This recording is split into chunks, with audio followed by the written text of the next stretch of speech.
કનૈયા કુમાર ભાન ભૂલ્યા ગુજરાતીઓનું અપમાન કર્યું છે, ગુજરાતીઓને કહ્યા ઘૂસણખોર।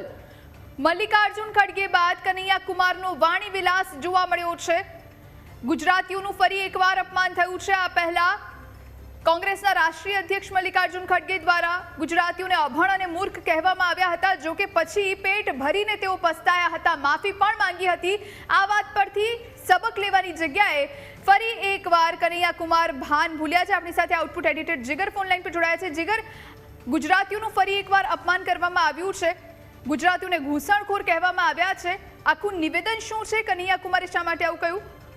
બિલકુલ જુહી, કારણ કે જુઓ છેલ્લા કેટલાય સમયથી વાણી વિલાસ અને આ રીતે આક્ષેપ પ્રત્યાક્ષેપની આખી રાજનીતિ ચાલી રહી છે ને તેની અંદર હવે કોઈ સ્ટેટને સીધું નિશાન, અને ખાસ કરીને ગુજરાત એટલા માટે કારણ કે ગુજરાત જે રીતે પ્રગતિ કરી રહ્યું છે, ગુજરાત જે રીતે વિકાસ કરી રહ્યું છે ને ગુજરાત જે રીતે દેશ અને દુનિયાની અંદર પોતાની એક અલગ ઓળખ ઊભી કરી રહ્યું છે, ને એ જ રીતે હવે કનૈયા કુમારનો વાણી વિલાસ આપણને આજે સાંભળવા મળ્યો, અને એ આસામની અંદર કનૈયા કુમાર હતા, અને કનૈયા કુમારે જે ભાષાનો ઉપયોગ કર્યો છે, પહેલા સાંભળીએ કનૈયા કુમારે જુહી શું કહ્યું એ સાંભળીએ, ત્યાર પછી આપણે અનિલ પટેલ મુખ્ય પ્રવક્તા બીજેપીના આપણી સાથે ફોનલાઈન પર જોડાશે, એમની સાથે પણ વાતચીત કરશું। પણ સૌથી પહેલા એ સાંભળીએ કે કનૈયા કુમારે આસામમાં ગુજરાતીઓનું કેવી રીતે અપમાન કર્યું।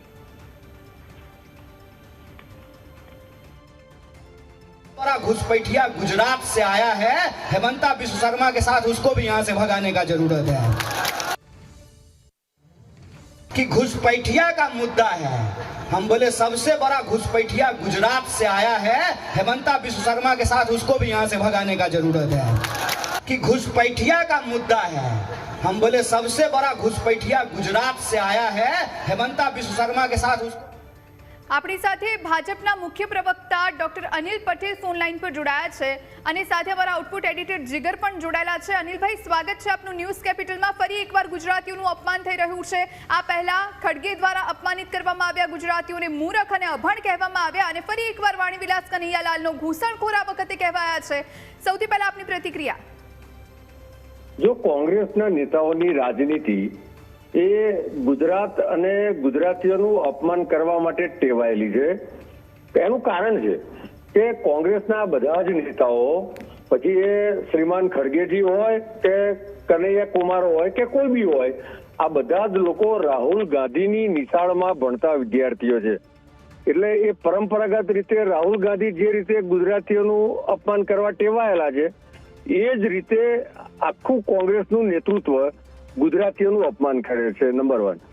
બીજું કે આ બધા જ લોકોને માધ્યમોમાં સસ્તી લોકપ્રિયતા મેળવવી હોય તો એ અનાપ શનાપ એ એમની રણનીતિનો ભાગ છે।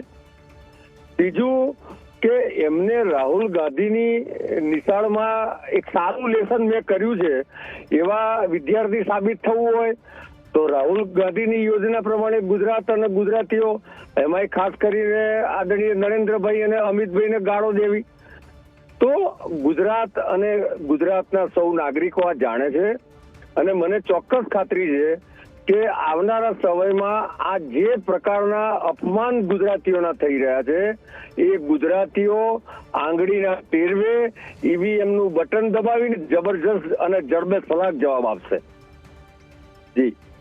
જી, આપણી સાથે જીગર પણ જોડાયા છે। જીગર, જે પ્રમાણે અનિલભાઈએ કહ્યું કે કદાચ ગુજરાતીઓ સોફ્ટ ટાર્ગેટ રહ્યા હોઈ શકે, દર વખતે ચૂંટણી આવે એટલે ઇઝીલી ટાર્ગેટ કરવામાં આવે છે ગુજરાતીઓને। અનિલભાઈને જ મારો સવાલ એ કરવો છે, કારણ કે તમે જુઓ મલ્લિકાર્જુન ખડગે અનિલભાઈ પહેલા ગુજરાતીઓનું અપમાન કરે છે અને ગુજરાતીઓને અભણ કહે છે, પછી મલ્લિકાર્જુન ખડગેને એમ થયું કે આ તો બાઉન્સ બેક આવશે અને સ્થિતિ વધારે વણસશે, એટલે પછી એ જ મલ્લિકાર્જુન ખડગે માફી માગે છે, અને હવે છેક આસામ સુધી, એટલે કે કેરળ હોય, આસામ હોય, અને સીધું કનેક્શન ગુજરાત। આપને લાગે છે કે ગુજરાત એ જે રીતે પ્રગતિના એક પથ પર આગળ વધી રહ્યું છે, અથવા તો ગુજરાતીઓને અને ખાસ કરીને ગુજરાતને આગળ ધરીને પોતાની રાજનીતિને વધુ સક્રિય બનાવવાનો કોંગ્રેસ પ્રયત્ન કરી રહી છે? અનિલભાઈ, જીગર, હું ચોક્કસ કહીશ કે મલ્લિકાર્જુન ખડગેજીએ પણ ગુજરાતના લોકોની માફી નથી માંગી, એમણે ખેદ વ્યક્ત કર્યો છે। જો ખેદ વ્યક્ત કરવો અને માફી માંગવી એમાં ખૂબ ફરક છે। માફી માંગવામાં એક પ્રકારનો પશ્ચાતાપ હોય છે અને સાચા દિલથી માફી માંગેલી હોય છે. પરંતુ મલ્લિકાર્જુન ખડગેજીએ એમને ખબર પડી હશે કે ગુજરાતમાં સ્થાનિક સ્વરાજ્યની ચૂંટણીઓ છે, એટલે એમણે ખાલી એમના નેતાઓને ખુશ કરવા માટે હું ખેદ કરું છું એમ કરીને એમણે પોતાનું ટ્વીટ કર્યું છે. મને લાગે છે કે ગુજરાતમાં એમની પાસે કોઈ મુદ્દા નથી, એટલે એક પ્રકારે ગુજરાતીઓનું અપમાન કરીને એ આત્મસંતોષ મેળવવાનું કામ કરે છે કે જો અમે ગુજરાતીઓને આવું કહી દીધું. પરંતુ જેટલો આત્મસંતોષ જે મેળવવા પ્રયત્ન કરે છે એ ખરેખર એમનો આત્મઘાત થવાનો છે. અને કનૈયા કુમાર તો જયારે અન્ય પક્ષમાં હતા કે જયારે યુવા નેતા હતા ત્યારે પણ એ દેશ વિરોધી પ્રવૃત્તિ, દેશ વિરોધી વાક્યો કહેવા, દેશ વિરોધી સ્ટેટમેન્ટ કરવા અને ટુકડે ટુકડે ગેંગ સાથે જોડાઈ જવું, આ પ્રકારની કામગીરી તો કનૈયા કુમારની પંકાયેલી છે. અને જો એક કનૈયા કુમારને કોંગ્રેસ પોતાના પ્રતિનિધિ તરીકે જો આસામમાં મોકલતી હોય તો ચોક્કસ મને વિશ્વાસ છે કે આસામની પ્રજા પણ જે રીતે ગુજરાતમાં નાબૂદ કરી દીધા છે કોંગ્રેસને, એ રીતે સતત ત્રીજી વખત હેમંત બિસ્વા શર્માને અને ભાજપને ટેકો આપશે. બિલકુલ અનિલભાઈ, આપે કહું કે આપે નામ લીધું મલ્લિકાર્જુન ખડગેનું, તો એમાં પણ આપે જી મૂક્યું. આપે કનૈયાકુમારનું નામ લીધું તો તેમને પણ માન આપ્યું. એટલે અસ્મિતા ગુજરાતની અડીખમ છે, પણ કદાચ કેટલાક લોકોને સમજાતું નથી. આપની વાત બિલકુલ સાચી, આપનો ખૂબ ખૂબ આભાર. જોઈ તો એમાં જીગર હું કહું, જો મલ્લિકાર્જુન ખડગે હોય કે કોઈ બી હોય, જાહેર જીવનમાં કામ કરે છે તો આપણા ગુજરાતી તરીકે આપણા સંસ્કાર છે કે, અને ખડગેજી તો 80-85 વર્ષના છે, તો આપણે એમને માન આપવું એ આપણી ખાનદાની છે.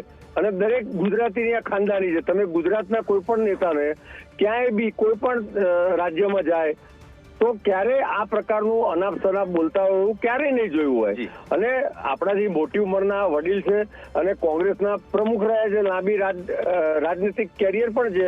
ભલે અત્યારે રાહુલ ગાંધીના પ્રભાવમાં હોય, પણ ઉંમરના કારણે પણ એમને ખડગે કરતા ખડગેજી કહેવું મને લાગે છે કે આપણી ખાનદાની.